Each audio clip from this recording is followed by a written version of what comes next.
Well, hello, friends. I'm so glad you're here. This is Springs in the Desert, and I'm Desert. Today, we're going to be talking about gardening. I have a method of planting that I frequently use, and it's not my new idea. I stole it from the indigenous peoples of North America. The Southwest tribes frequently planted in this manner, and I'm sure you've heard of companion planting. There are some plants that if you plant them together with each other, they do better together than they do apart. It's a symbiotic relationship, okay? One helps the other.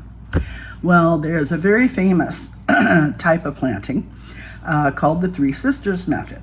And these three plants help each other grow in such a way that they are actually more productive when planted together than when planted apart. And that's some kind of corn, some kind of squash, and some kind of bean, okay? Normally you plant your corn first, and then you put the beans around it so that the pole beans can climb up the corn stalks, and you plant a squash of some sort around the base. Now the big leaves of the squash plants suppress weed growth because corn is a really heavy feeder, so you definitely want to have corn well weeded. The big broad leaves help to prevent moisture from evaporating from the soil. It helps keep them wetter longer, and it suppresses weed growth. And I said the beans grow up the corn plants, but also the beans are nitrogen fixing, which means their roots pull nitrogen up from deeper in the soil and bring it up to the surface so that the corn can use it, because corn is a very heavy feeder. Now, if you plant these three together, you need fewer fertilizers, you need fewer pesticides. I'm an organic gardener, so I don't use pesticides, so that's a real big win for me. Where I live right now is an extremely hostile environment in my experience, okay? Sinaloa is the breadbasket, so to speak, of Mexico. It's the land of 11 rivers, and because of all of that water availability, it is where they do the most agriculture. But it is extremely hot and extremely humid for a good 2/3 of the year. This past summer, for example, we had temperatures that were over 100 degrees with over 50% humidity for 3 months in a row without a single break. If it rained, it would just get more humid, but the temperatures were still just as extreme. So it's very intense sun and heat, and with the humidity added. Plus, I live at the beach, and it's sand. You can't grow anything in sand. There's hardly any bioavailability of nutrients for the plants. And there's salt in the sand, and salt, of course, inhibits growth. And where I live, exactly my home, the previous owners brought in dump truck loads of rich dredgings from the bottom of river soil, okay? But that is very silty. So you've either got sand or you've got silt.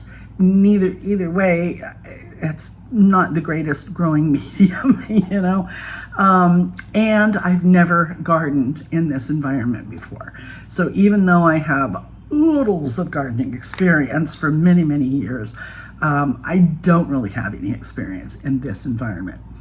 Now, corn grows here very, very well. Peppers, tomatoes, there are lots of things that are grown here very successfully, but they're more inland. They're not right near the beach like I am. And they're not using the river silt soil, which even though it has a lot of nutrients, it's so dense that there's no airspace in there for the plants.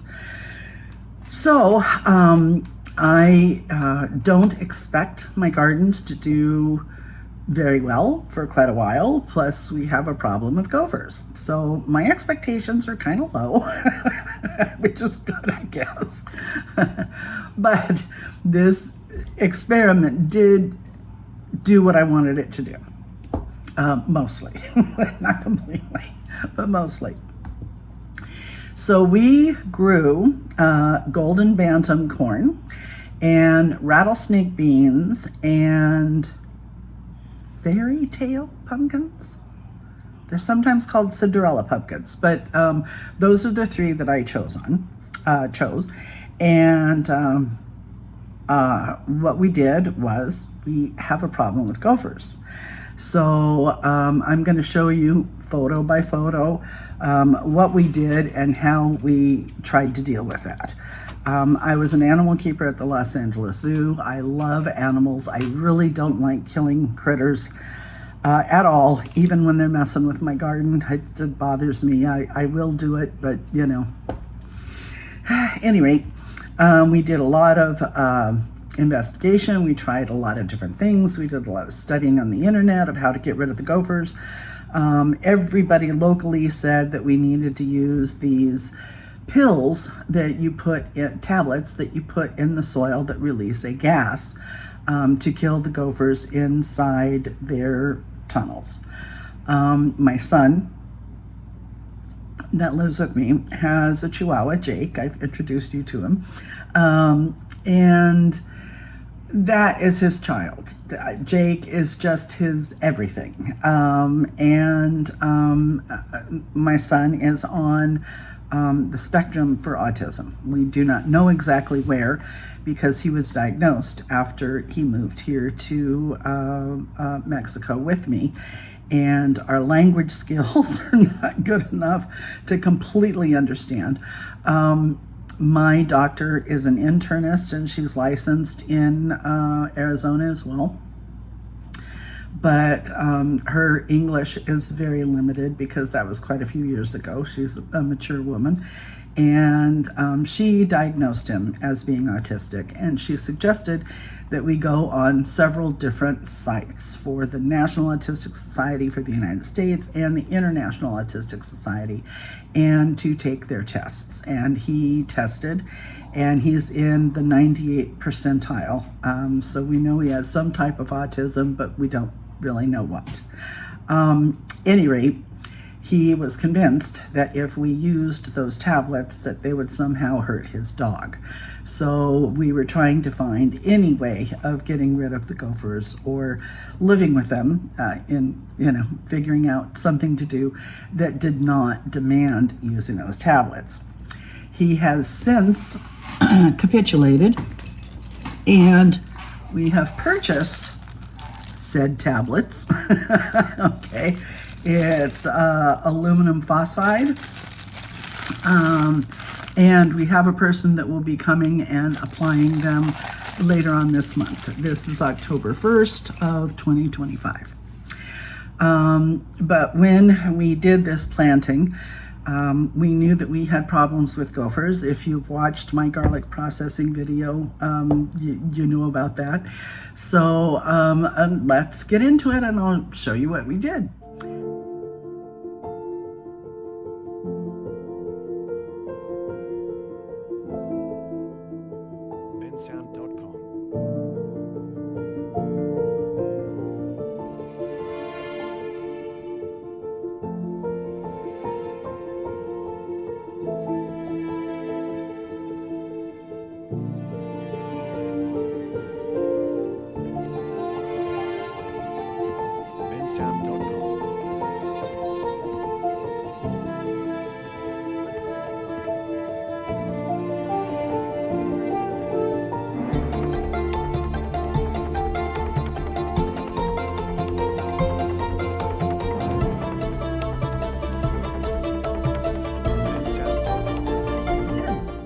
So photograph number 1 is the very beginning of We bought 100 little 4-inch pots, and we're starting our seedlings in them. So it shows the corn and the squash and the beans planted in the pots, waiting sprout. And the second photograph is a close-up of the beans because they started sprouting first. So the third photograph, obviously now we've got corn sprouts and we've got bean sprouts, but we still don't have any of the pumpkins. And here on the fourth photograph, we actually have all three of them at the same time. Now, something that I did not remember from my past experiences, because it's been a while. I've lived here in Mexico for 20 years, and I lived at the beach, and there wasn't really any place to garden, so I haven't gardened in almost 20 years. And that's that usually you start the corn first so that the squash has the beans have something to grow up, and the corn provides a little bit of shade for the brand new pumpkin or squash seedlings for them to get established well. Well, we had a little bit of illness, and we did not get these seeds into these little plants into the ground at the time that we should. And we discovered that the gophers were worse than we thought they were, so we had to come up with a way of putting them in the ground where they would be protected, and that took us a while to come up with. So the next one is a little video of one of our little guests.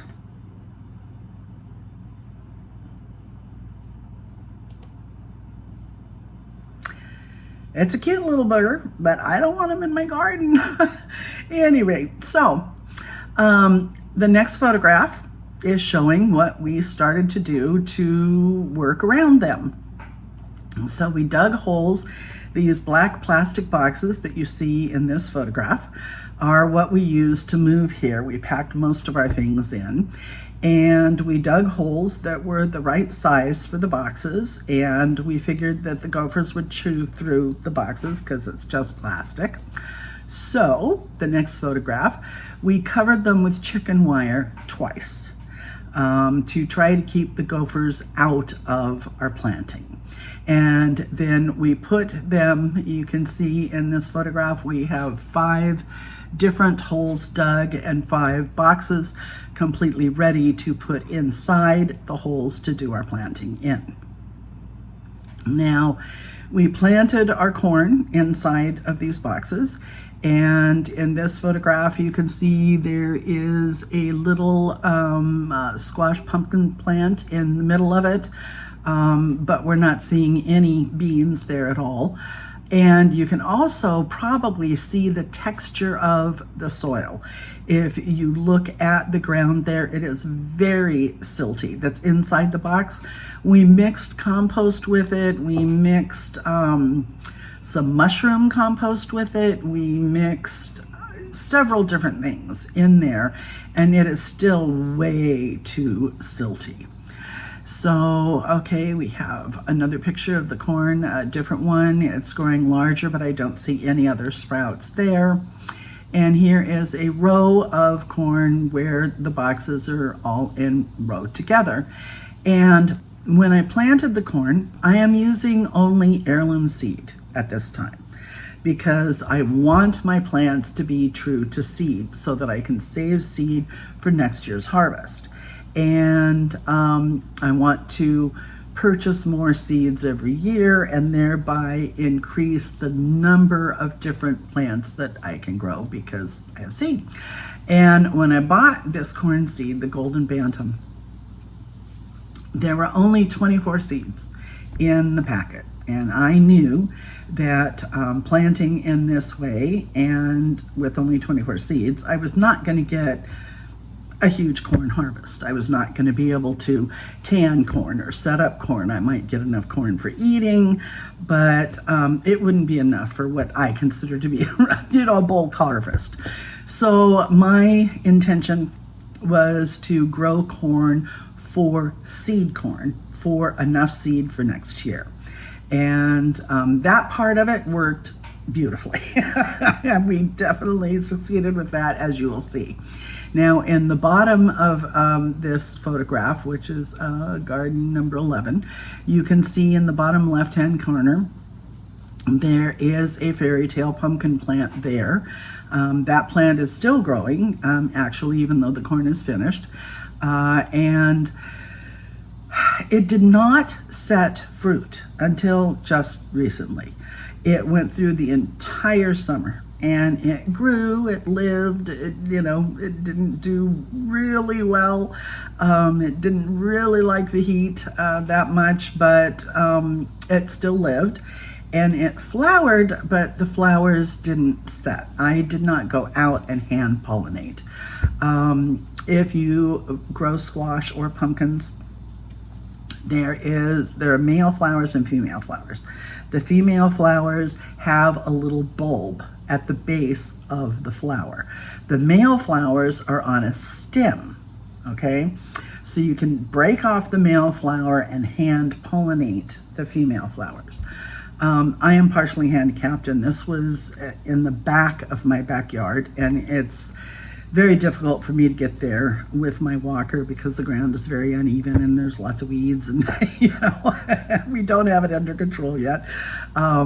So I was not able to do that. I was depending upon the insects to do the pollination, and during the real heat of the summer, there just aren't that many of them around. So that didn't really happen. The next photograph, some more corn, and it's doing well. It's growing bigger. You can tell by the color. There's plenty of food in the soil. Now we're up to the 13th photograph, and you can see now that the squash plant is getting larger, and it's loving being shaded by the corn. The 14th, there's a bean plant in there. I'm not sure if you can see it, but there is one. Other than that, the other bean plants did not make it. Now up to photo 15, and we're showing the silk and the flower spray. I don't know if you know this, and for those of you who don't, that little spray of flowers at the top, that pollen falls down on the silk. And each piece of silk becomes one kernel of corn in the cob of corn, okay? Which is why there's so much silk, and you're supposed to plant corn at least 4 rows of it at a time.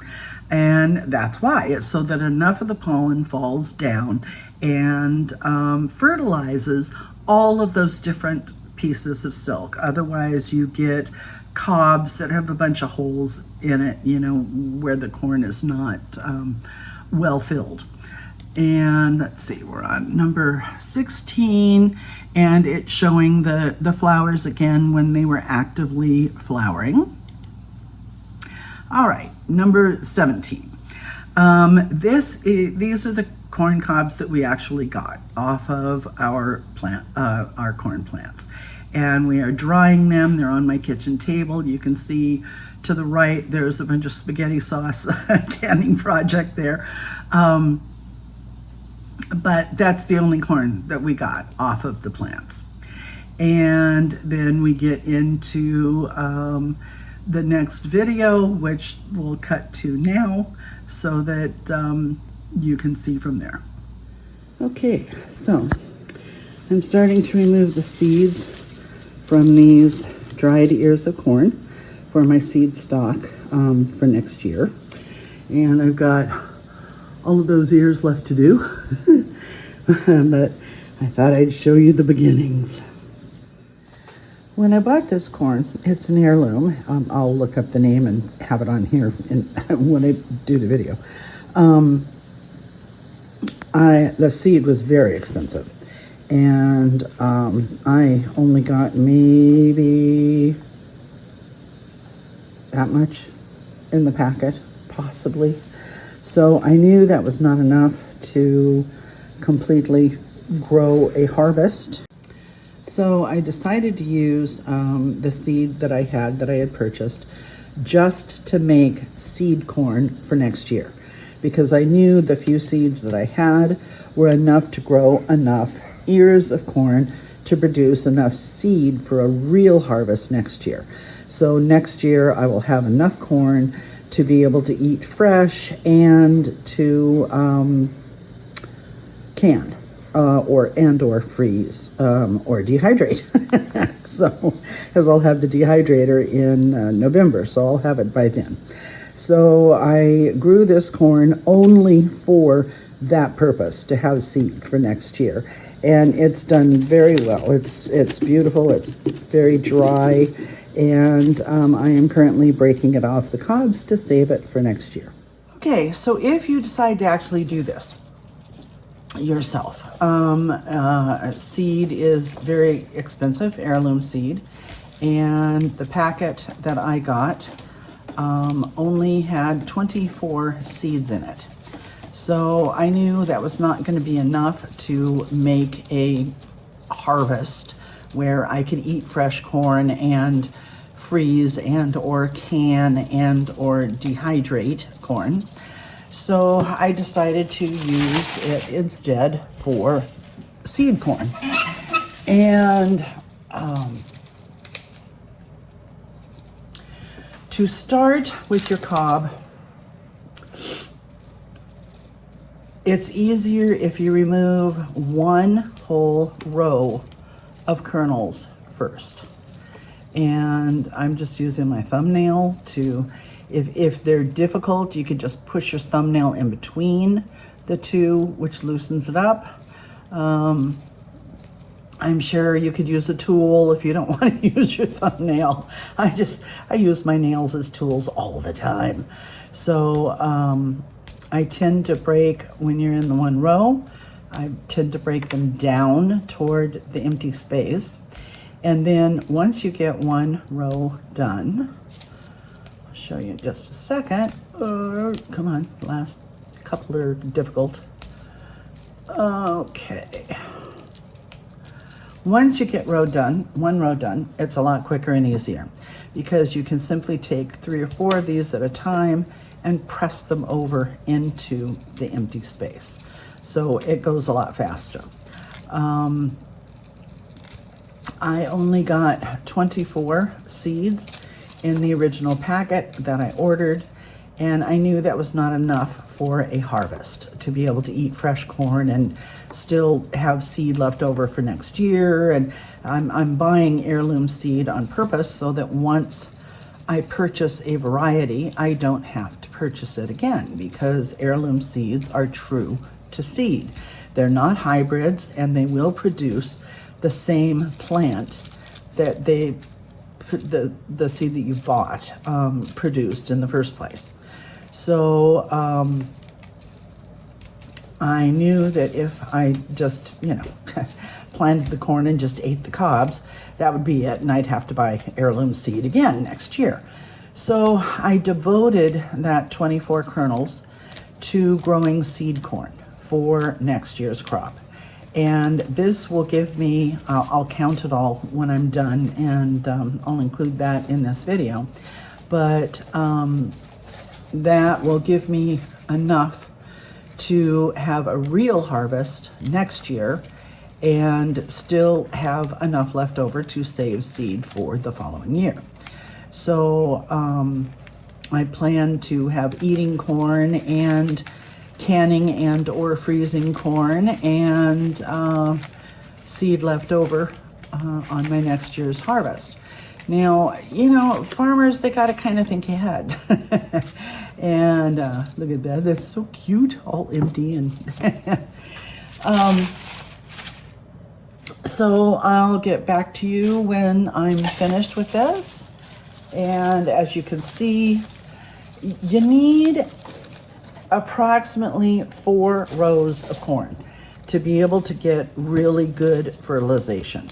And these ears are very open and are not completely fertilized, because I just planted 4 or 5 together in a clump. And I knew they would not be properly fertilized, but with only 24 seeds to begin with, and not every single one of them sprouted, that's all that I could do. That was the best I could do. So seeds like this that do not look, really good, I'm not saving those. I'm not even breaking them off because there are some that are damaged by mold, such as these two here, but the rest of them all around it are good and viable seed. So when you choose, your seed to save for seed corn, do choose wisely. You don't need to save every single kernel. You want to save what is in the best condition to produce the best plants for you next year. So when I'm done with this, I'll get back to you and I'll let you know how many seeds I was able to get for next year's crop out of my original 24 that I purchased. And yeah, I'll be back in a few. Well, I would already say that this is very successful. I've grown corn many times before, many different varieties, but I've never grown corn just for seed corn. Now, what's in the bag so far is already 400 seeds. And as you can tell, I've got quite a bit more to count here. I'm cleaning all the silk out of it. I'm removing any kernels that are icky looking, that I think aren't viable and may put mold into the stalk, and making sure that it's completely clean and finding out how many I have. So I would have to say this was a very, very good experiment and just has wonderful results. So I think with each of the corn varieties that I have purchased so far that are heirloom, I may spend the first year not for harvest, but just for seed corn. So I'll count the rest of it and I'll get back to you. Well, I would say that was a resounding success. We ended up with 950 seeds after I removed all of the questionable ones, and you can see all the debris, the silk that's left on the table. 950 exactly. That is awesome. I am very happy with that result. And there you have it. 950 seeds of golden Bantam corn ready for next year. I'm sure I can get a good crop out of that. Okay, so I'm looking at my notes to make sure I didn't forget to tell you anything.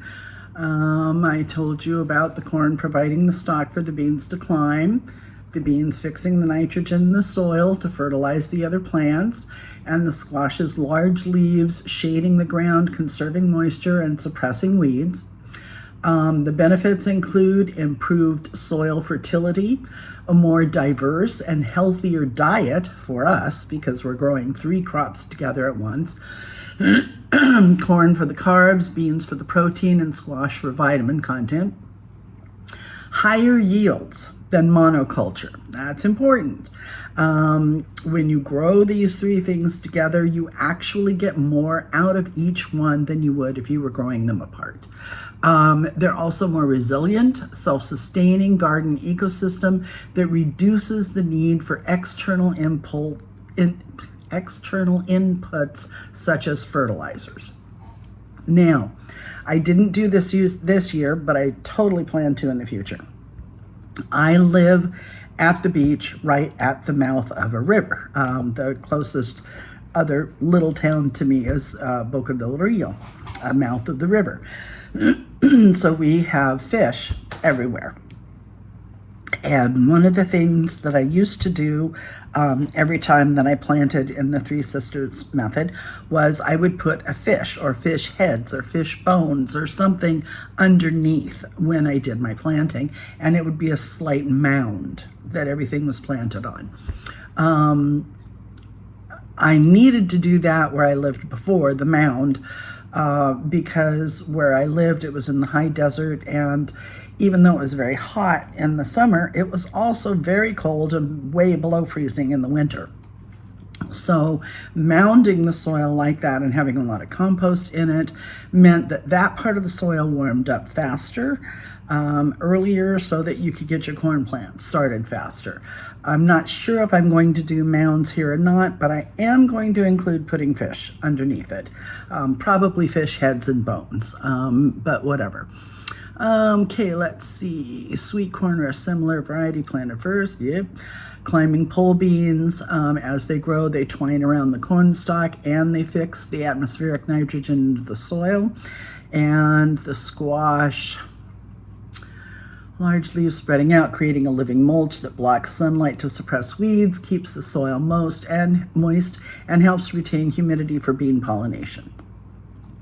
So the benefits: you get enhanced soil fertility, you get improved plant growth, you get increased biodiversity, you get reduced pests, you get higher yields, and it's a sustainable food system. I don't see the downside at all. And when I grew corn before, I have grown blue corn, I have grown honey and cream corn, I have grown strawberry corn, I have grown popcorn, I have grown eating corn, I've grown freezing corn, I've grown lots of different types of corn and lots of different types of squash, both summer and winter varieties. Now, since we harvested the corn, we've left the corn plants there, and some of the seeds, each one of those 4-inch pots that we planted, there were several seeds inside of them, and some of them didn't sprout. Now that it's past summer and we're into fall, this is the 1st of October, I talked to local people around here, and they said, I remember my grandpa would plant their squash plants or their pumpkins in October. Well, some of those seeds are sprouting now. So the one vine that was doing decently is now doing well and is producing a lot of flowers. And we think we have a little bit of fruit set on that one vine. And a couple more of the pumpkin plants have sprouted, and a couple of the bean plants have sprouted also. So we may end up, we're just leaving the corn stalks there so that the beans can still grow up them or whatever, and we're gonna see how that does. And in the meantime, due to their advice, I did not plant all of the pumpkin seeds nor all of the bean seeds, the rattlesnake beans or the fairy tale pumpkins. I reserved a little bit because I wasn't sure how that planting was going to work. And they are all heirloom seeds. So in our raised bed up front, that we were finished with what was growing in it, we planted some of the squash seeds and we planted some of the bean seeds up a tower that I was planning on using on tomatoes, and that didn't work out. So we're using the little pyramid towers now to try to grow the rattlesnake beans in the front yard, while the other ones are finally starting to do something in the backyard.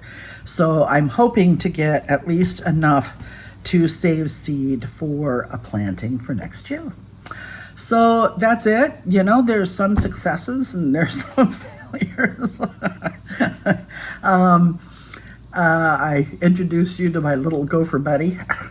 At any rate, hopefully if we can get them under control, we'll be able to just plant directly in the soil and not have to worry about burying boxes and covering them with chicken wire. That was a lot of work, covering them all with chicken wire and putting them in, but it worked. I got my corn seeds, so I guess that idea at least was fruitful, literally. So thank you so much for being here. I'm really happy that you chose to spend part of your day with me, and I appreciate it very much, the time that you give to me. And if you would give me a thumbs up, that'd be awesome. That would be very encouraging. If you learned anything or enjoyed anything, a subscription would be wonderful. That would help us tremendously. And I've said this before, but right over there is a completely blank wall. And I have, I'm picking up in November, I have a world map on order, and I'm going to be going to Office Depot in Los Mochis to purchase a large cork board. And I'm going to put the world map up on that wall. And anybody who tells me where they're from in the comments, I'll put a push pin, and as long as I can, with their name on it. And I will update y'all every once in a while and give you a little video. Maybe you'll see your name up there. But I'm kind of a nerd, and I think it would just be awesome to see where this goes. And I want to put little push pins in from all over the place.